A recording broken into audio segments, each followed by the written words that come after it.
Halo semuanya, selamat datang di podcast Perdana Horor kita. Hari ini gue Rizky dan gue nggak sendirian karena bakal ada teman-teman gue yang nemenin juga. Intinya kita bukan ngobrolin tentang gosip, cinta-cintaan, melainkan hal-hal yang bikin bulu kuduk merinding. Disinilah perjalanan podcast horor kita dimulai.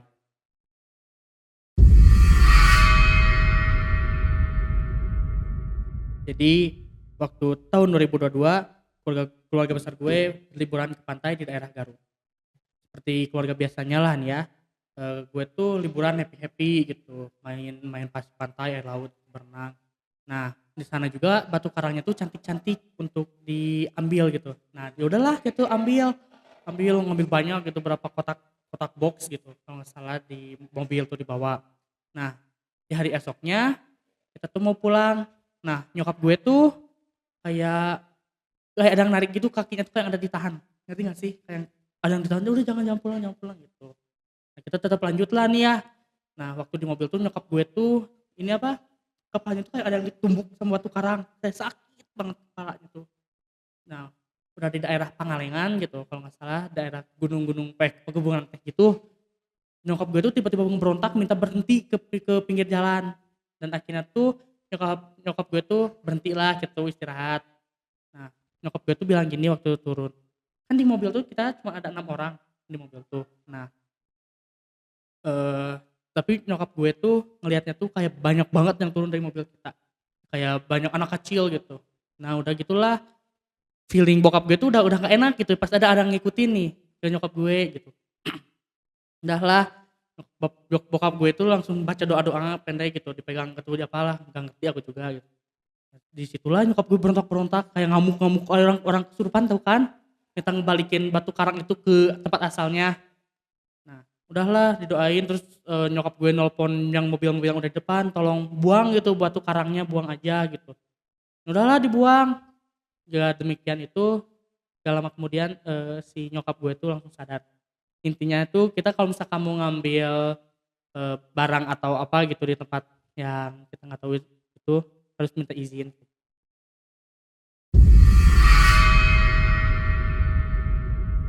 Nah, sekarang giliran cerita horor gue. Kalian cewek-cewek pernah nggak sih ganti pembalut malam-malam? Pernah kan? Nah, gue ada cerita.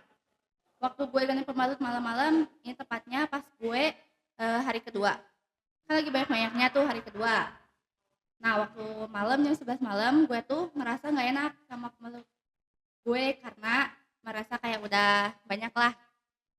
Nah, gue bersihin tuh pembalutnya. Tiba-tiba dari pojok WC, gue tuh ngerasa ada pocong tinggi banget. Pas gue lihat emang gak ada, tapi gue ngerasa ada pocong tinggi banget. Dan terus kebayang wujudnya gitu, kayak tinggi, pakai baju putih, ngerti lah. Di situ gue ngerasa merinding banget karena posisinya udah larut malam. Gue buru-buru ngebuang pembalutnya. Waktu gue naik tangga buat balik ke kamar, gue ngerasa ada yang ngikutin pas lagi naik tangga. Pas gue udah nyampe di kamar, gue langsung tutup pintu sama jendela kamar gue. Benar-benar gak kelihatan. Tapi kalian ngerasain gak sih kalau misalnya kalian diikutin, diliatin atau diperhatiin, pasti ngerasa gak sih? Ada kan? Bikin merinding banget, benar-benar bikin gue gak akan ganti pembalut lagi malam-malam. Jadi intinya kalau misalnya kalian mau ganti pembalut, harus lihat waktu dulu.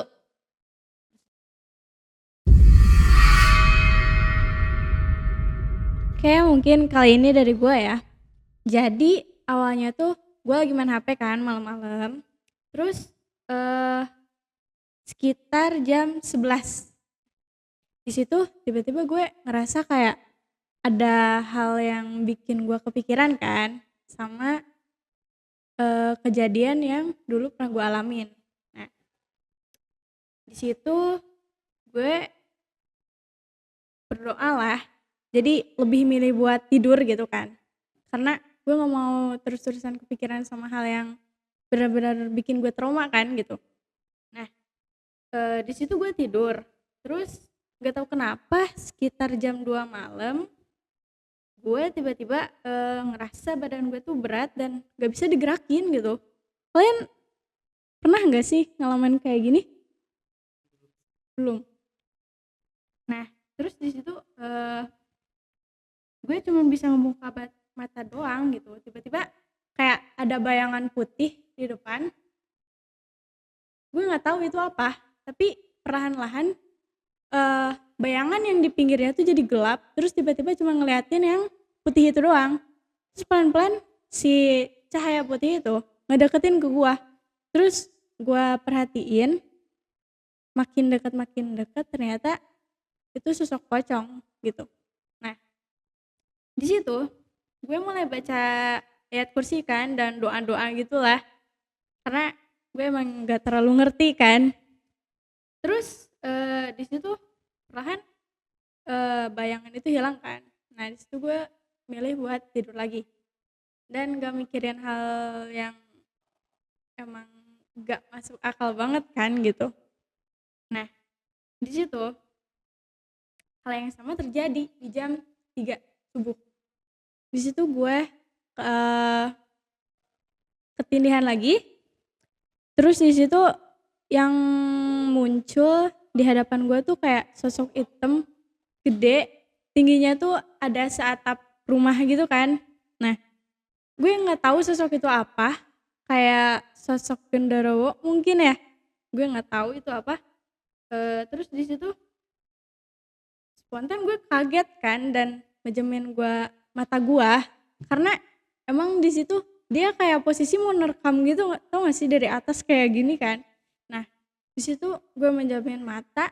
Nah, pas menjamin mata di situ bukannya hilang bayangan, malah muncul lagi sosok yang benar-benar bikin gue takut dan gak mau ngalamin hal ini lagi. Di situ sosoknya tuh pakai baju merah, rambut panjang dengan munculin mukanya dengan kondisi hancur gitu. Kalian ngerti gak sih, kayak gue kaget kan di situ, jadi nggak bisa ngapa-ngapain. Di situ gue baca-bacalah doa gitu kan. Nah, di situ ada beberapa menit dia nggak ngilang gitu kan dan bikin gue kayak ini kok nggak ngilang-ngilang sih gitu kan, padahal gue udah baca-baca doa. Mungkin sosok itu Kunti ya, karena gue nggak tahu kan apalagi yang bersosok berbaju merah gitu. Nah, di situ gue setelah kejadian itu selama 2 minggu gue gak berani tidur di kamar. Jadi gue lebih milih tidur buat di ruang tengah aja gitu. Nah, dari kejadian itu benar-benar bikin gue trauma dan ya gitu, gue gak mau lagi ngalamin.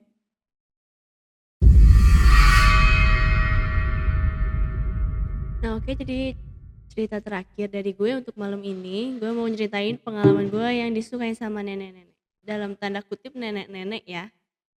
Jadi waktu tahun 2023, awal gue masuk SMK, gue tuh dari sekolah gue tuh kan ada kegiatan camping. Nah, jadi mau gak mau gue harus mengikuti kegiatan camping itu. Di sini tuh gue camping dengan 7 orang temen gue, semuanya cewek ya. Nah, dan gue tuh jadi sama gue tuh jadi 8. Di hari itu, setelah kegiatan camping berjalan, di waktu asar, waktu istirahat, gue sama salah satu teman gue tuh namanya April, mau mandi karena untuk istirahat laginya tuh susah banget gitu. Jadi di asar itu kita mandi dan kebetulan kita mandi tuh nggak cuma berdua doang tapi ada 2 lagi temen gue. Nah temen gue yang berdua itu mandi duluan.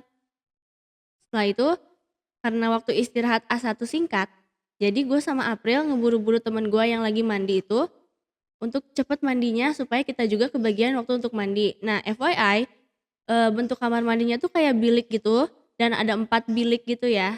Nah temen gua yang berdua itu mandinya di bilik ketiga. Di samping bilik keempat itu ada kayak solokan besar buat pembuangan air dan di sampingnya lagi ada pohon gitu yang di bawahnya dipenuhi dengan daun.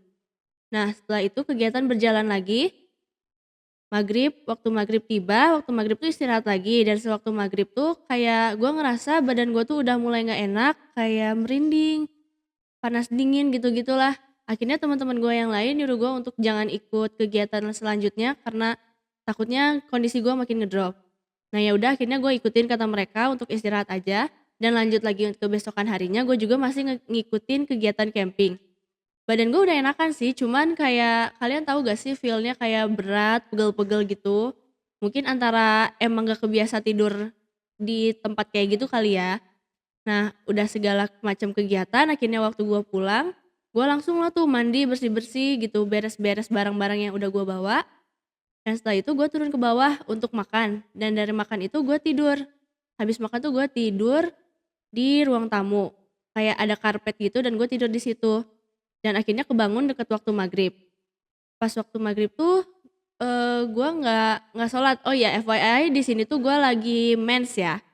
Nah, sudah itu habis waktu maghrib gue makan. Habis makan tuh gue lanjut lagi ke depan dan scroll TikTok sambil kayak ngantuk gitulah, masih ngantuk karena kurang tidur juga kali ya. Nah, terus udah kayak gitu, karena gue ngerasa ngantuk, akhirnya gue mutusin untuk ya udahlah mau tidur sebentar gitu tanpa matiin handphone gue. Nah, handphone gue tuh kayak dalam posisi cuman di stop doang tanpa dimatiin. Nah, di situ gue tidur dan gue mimpi. Di mimpi gue itu gue lagi sama 2 temen gue yang ikut camping. Namanya Sally sama Widya. Nah, di situ tuh kayak kita makan di salah satu restoran.